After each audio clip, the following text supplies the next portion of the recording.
High friends, welcome to Yashikar. நம்மளோட விஜயில் ரொம்பவே சூப்பராக போயிட்டுருக்க சீரியல் தான் மகாநதி. இதில் ப்ரொமோ வந்தது பயங்கரமாக இருந்துச்சு. இன்றைக்கி எபிசோடும் சூப்பராகவே இருந்துச்சு.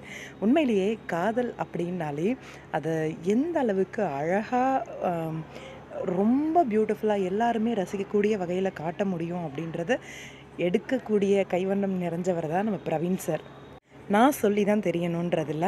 உங்கள் எல்லாருக்குமே தெரியும். ராஜாராணி 1ஆ இருக்கட்டும், 2ஆ இருக்கட்டும், பாரதி கண்ணம்மாவாக இருக்கட்டும், இந்த அளவுக்கு ஒரு லவ் ஸ்டோரி வந்து கொடுக்க முடியுமா அப்படிங்கிற மாதிரி அவ்வளோ பியூட்டிஃபுல்லான ஒரு லவ் ஸ்டோரி வந்து கொடுத்துருப்பாரு. ராஜாராணி சீசன் 1ம் அப்படி தான். அவர் வந்து ஃபாரின் ரிட்டனாக இருப்பார். பவித்ரா வந்து அவங்க லவ் பண்ண பொண்ணாக இருப்பாங்க. ஆனால் அந்த பொண்ணை கல்யாணம் பண்ணிக்க முடியாமல் செம்பாவை கல்யாணம் பண்ணிக்குவார். அவ்வளோ அழகாக எடுத்திருப்பாங்க செம்பாவும் கார்த்திக்கோட அந்த லவ் ட்ராக்குமே. எப்படி கார்த்திக் வந்து செம்பா மேலே காதல் வரும் அப்படிங்கிற மாதிரி அந்த மாதிரி ரொம்பவே பியூட்டிஃபுல்லான டைரக்ஷன் நம்மளோட பிரவீன் சாரோட டைரக்ஷனில் நம்மளோட மகாநதி சீரியலும் அழகான ஒரு காதல் கதை. உண்மையிலேயே எதிர்பார்க்கவே இல்லை இந்த அளவுக்கு அழகாக வந்து கொண்டு போவாங்க அப்படின்ட்டு. நிறைய பேருக்கு வந்து இந்த பாஸ் லவ் வரும்போது வேற ஒரு பொண்ணை போட்டால் அந்த பொண்ணோட க்ளோஸாக இருக்கும்போது மறுபடியும் எப்படிடா அப்படிலாம் நடிக்க வரும் அப்படின்ற மாதிரி யோசிச்சுட்டு இருந்தாங்க. அந்த பொண்ணை பார்க்க முடியாதே நம்மளோட ஹீரோவோட அப்படின்ற மாதிரிலாம் யோசிச்சுட்டு இருந்தாங்க.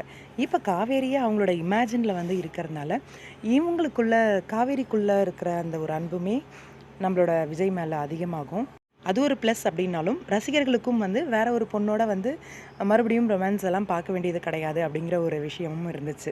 ரொம்ப அழகாக கொண்டு வந்தாங்க. அதை காவேரியுமே ரொம்ப ரசித்து அவங்க வந்து அந்த பாட்டில் இருக்கிற மாதிரி ரொம்பவே அழகாக இமேஜின் பண்ணிட்டு போகிற மாதிரியும் காமிச்சாங்க. ஹீரோ வேறு லெவல் நடிப்பு. அதுவும் அங்கே மேலே உட்காந்து பேசும்போதும் சரி, தரையில் உட்காந்து பேசும்போதும் சரி, அவ்வளோ ஒரு எக்ஸ்ப்ரெஷனோடு பண்ணியிருந்தார். எங்கள் காவேரியுமே அந்த அளவுக்கு ரொம்பவே அழகாக வந்து அவங்களோட காதலை வந்து ரசிச்சிட்ருக்காங்க அவங்கள அந்த இடத்துல வச்சு. ஃபைனலாக அந்த காதல் உடஞ்சி போன அந்த தருணத்தை வந்து அவர் அழும்போது காவேரியை வந்து என்னை விட்டு போயிடாத காவேரி அப்படின்னு சொல்லி காவேரியோட மடியில் சாஞ்சு அழும்போது எக்ஸலண்ட்டாக சூப்பராக பண்ணியிருந்தார். 2 பேரோட நடிப்புமே அவ்வளோ அழகாக இருந்துச்சு. கண்டிப்பாக இந்த ஒரு ஃப்ளாஷ்பேக் ட்ராக்கு அப்புறம் விஜய் காவேரி இவங்களுக்குள்ளே இருக்கிற காதல் வந்து வெளியே வர ஆரம்பிக்கும். கண்டிப்பாக காவேரிக்கு விஜய் மேலே காதல் வர ஆரம்பிச்சிடும் அப்படின்னு எதிர்பார்க்கலாம். விஜய்க்கும் காவேரி மேலே காதல் வர்றதுக்கு அந்த மாதிரி ஒரு ஸ்ட்ராங்கான ஒரு கதைக்களம் வரும் அப்படின்னு எதிர்பார்ப்போம். உங்களோட கருத்து என்ன? ப்ரமோ எபிசோடை பார்த்து கமெண்ட் பாக்ஸில் சொல்லுங்கள்.